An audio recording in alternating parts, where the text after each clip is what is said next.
大家好，歡迎收睇今期嘅財經坦白講，我係阿奴。我係 Simon。I Cindy。咁而家呢係呢個11黃金週假期啦。咁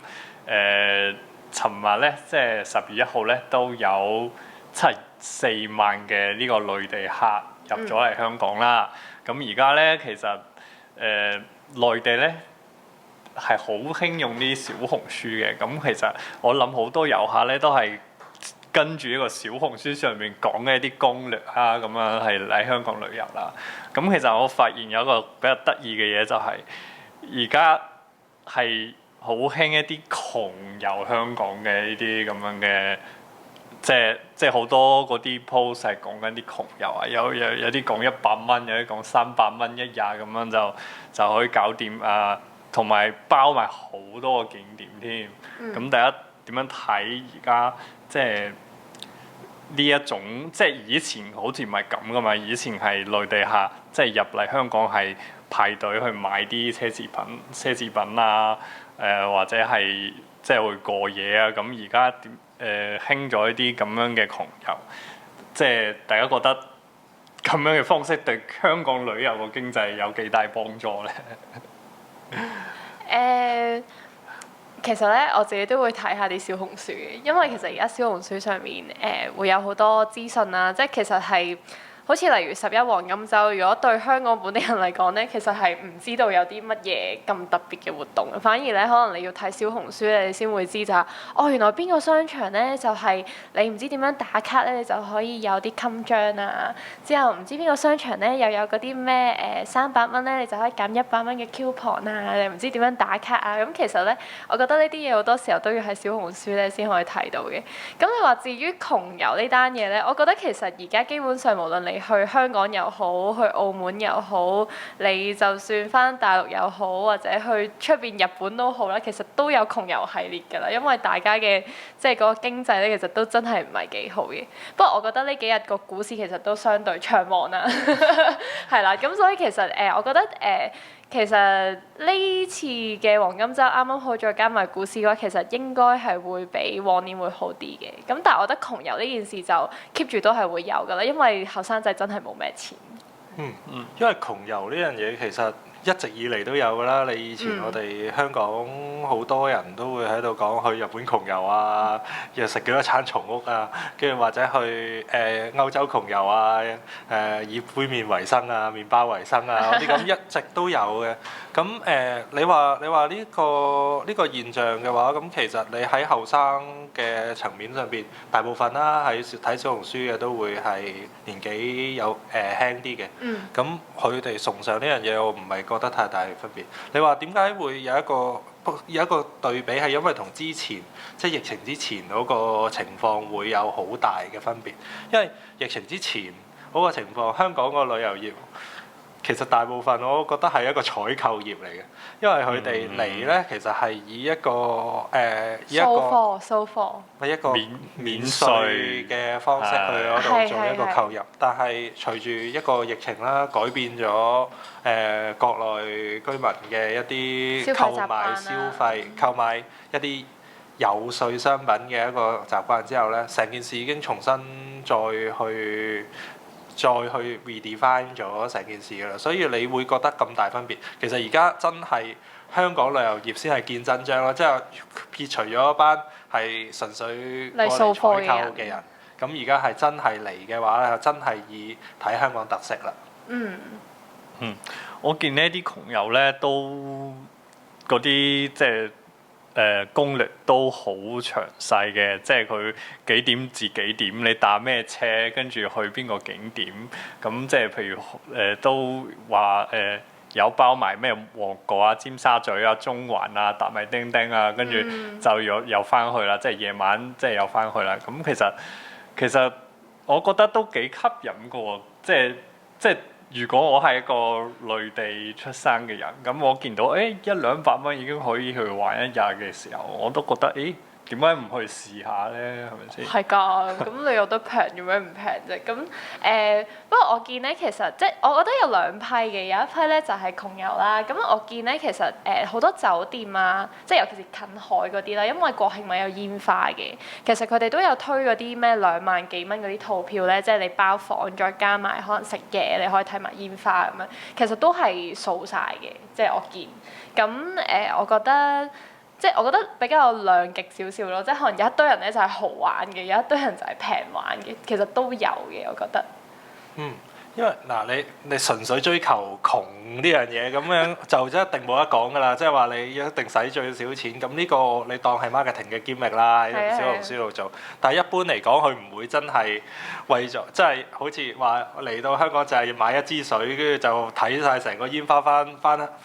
內地。喂，呢樣嘢一定係少數嚟嘅。咁你嚟得香港，你會想食下佢本地嘅嘢啦，你會睇得翻啦成個。譬如有一啲富有香港特色嘅嘢咧，個價錢又唔係好貴，其實好受歡迎嘅。你而家睇翻個富豪雪糕啊，富豪雪糕，你香港人都會夏天嘅時候會食下啦。但係而家最主要排，你亦都唔會即係好少見到佢排隊嘅。而家就真係每次見到富豪雪糕都排晒隊嘅。咁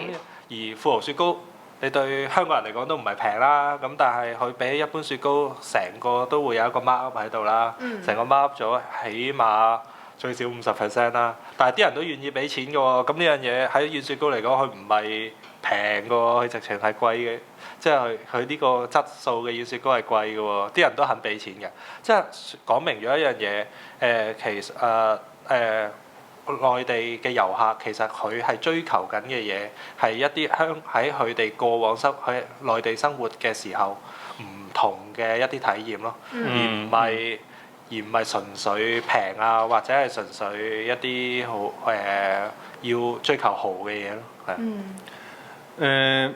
我覺得咧，佢哋咧嚟香港咧，即係以前係購物啦，而家咧反而多咗啲景點打卡啦。咁呢啲係一啲即係其實香港特有嘅嘢，係啦。咁其實香港都搞咗啲另外嘅，即係一啲方式想去谷埋個旅遊，即係譬如咩夜市經濟啊、熊貓經濟啊。但係我覺得咧，九龍城寨經濟。呢個都 OK， 但係嗰度得個公園啫喎，而家好似冇乜特別嘢睇。所以咪話。係啦，咁即係譬如呢啲熊貓經濟或者係夜市經濟嘅話咧，就我覺得唔係一個好嘅方向去吸引呢啲外地嘅客，因為呢啲嘢譬如夜市咧喺深圳食平過香港啦，同埋可能佢哋開到更加夜添咁。真係我哋夜市係開一陣就唔開嘛，12點前就會收檔咁樣。係咯，所以其實我覺得即係反而我哋即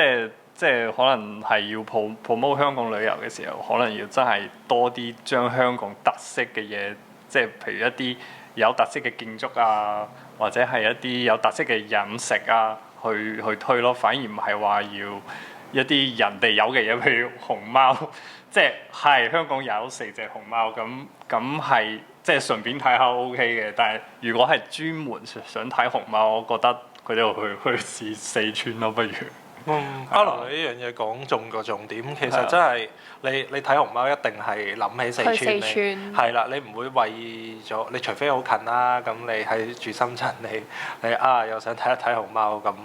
咁咪過嚟睇咯，咁啱又有啲熊貓 BB 咁樣，你又可以睇埋咁呢樣嘢係有少少，但係我始終嗰個吸客嘅能力始終都低嘅，有一啲即係話佢有一啲其實係啲人過嚟係想睇香港嘅特色嘢啦。你搭叮叮車咁，你一定係香港先有啦。咁你有一啲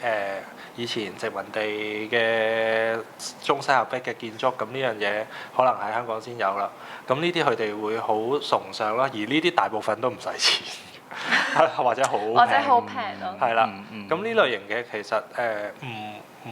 同埋一啲我哋傳統嘅嘢啦，你譬如而家好多遊客會排隊嘅，譬如九記牛腩啊，或者以前翠華都係啦。咁但好多我內地遊客睇，佢哋全部都唔平嘅。喺香港嚟講，哇！你食個牛腩，哇！你又 mark up 咗唔知幾多錢啊？你一個茶餐話又 mark up 咗唔知幾多錢啊？咁對我哋嚟講係覺得好貴嘅。咁但係對遊客嚟講，佢個價錢，佢個毛利絕對唔低啊！係啊，咁但係賺到錢嘅，即係唔係一定要佢哋過嚟豪消費，但係富有香港特色嘅嘢，絕對係有嗰個絕對可以 mark up 嘅。其實呢排咧個 A 股都升咗唔少嘅，咁我見有啲 friend 就 po 多謝呢個 A 股提供呢個旅遊資金俾佢，即係11黃金週出嚟玩。咁我覺得其實大家嗰個即係對呢個市場嘅信心係增加咗，同埋就俾到一啲即係股市升咗，咁大家覺得可以使多啲，咁就我覺得都係一個好事嚟嘅。咁所以今個黃金週咧，我覺得香港呢個即係旅遊收入可能會即係超越，個氣氛會好啲，氣氛會好多，同埋會超越上年嗰啲指標啊，係啦。係啊，咁都問下大家，你會覺得除咗一啲食啊，或者係一啲建築物之外，你哋覺得香港仲有啲咩嘢可以吸引到遊客過嚟，又好有獨特性咧？講嚟講去都係嗰啲喎。俾我諗下先啊，我覺得電影打卡啦，咩嗰啲拍戲嘅地方嗰啲打卡啦。其實講真咧，其實九龍城寨咧個 concept 咧係幾好嘅，但係你話真係要重建咗九龍城寨出嚟，我覺得唔係好 make sense 嘅。即係我會覺得好似最近海洋公園咧有一個佢係 Halloween 啊嘛，咁佢用九龍城寨做一個主題咧，其實我覺得咧呢個 concept 咧反而係唔錯嘅，因為佢唔使即係抌咁多本出嚟，真係標一個九龍城寨出嚟。咁但係佢只係用呢一個 concept 去即係延伸佢自己本身有嘅嗰個 Halloween 個文化。咁其實呢一樣嘢，我覺得已經即係我覺得唔止本地人啦，即係可能其實都真係會吸到一啲可能比較近少少，你話深圳啊過嚟玩，其實我覺得都係一個幾好嘅一樣嘢嚟嘅。其實香港仲有好多唔使即係咁難諗嘅，香港仲有好多真係一啲真係獨有嘅文化嘅，例如嗰個即係而家已經有啲團喺度推緊一啲麻雀館團啦，亦都會有啲考削啊嘛，打麻雀考削呢個我知。係啊，你譬如有啲龍舟文化嗰類型嘅嘢，你叫啲人過嚟體驗下，其實全部嘢都係可以真係喺裏邊係有一個價值喺度嘅，好多香港特色嘢。咁睇下點樣利用咯。如果你純粹係搞啲度度都有，或者人哋做得比我哋好嘅嘢，咁呢樣嘢就你好難。而家呢一刻同人鬥，始終我哋人工同埋地租都係貴過其他人嘅。咁你喺人哋平啲度響鬥平就一定唔係我哋㗎，但係鬥獨特性一定係仲有得做。咁文化呢樣嘢，我覺得本身就係即係你其實一個地方你有咁耐歷史，其實你不斷咁樣挖掘，其實佢一定有相應嘅文化。無論係即係就算你講話食燒賣都好啦，香港係有成本書係講嘛，即係邊度啲燒賣好食啊，或者係啲燒賣點樣做啊。咁然後好似我記得奇華咧，佢都有間類似冰室咁樣嘅嘢咧，佢係有推嗰啲即係教你整可能老婆餅啦，或者整蛋撻，其實都叫做有啲似文化嗰種深度遊㗎啦。其實香港而家係我覺得多咗嘅，真係。我諗呢啲有香港特色嘅嘢，其實都唔少嘅。但係點樣去宣傳？點樣去煲大佢？點樣令到佢哋成為一啲網紅嘅一啲嘢？咁就要靠小紅書啦。係咯，小紅書其實與其你賣多幾個啲welcome 香港你好嗰啲廣告，不如請多幾個人，你真係好似頭先講，用燒賣嚟做主題，或者用其他特色嘢嚟做主題，再趁個小紅書咁熱，再煲興佢仲好啦。係啦，我覺得。即係旅遊發展局應該真係要同小紅書合作下。好啦，咁今期時間差唔多啦，就同大家討論到呢度啦。咁唔知大家對呢個香港旅遊嘅前景有咩睇法呢？都歡迎大家 comment 嘅。咁我哋下期再見啦，拜拜。拜拜。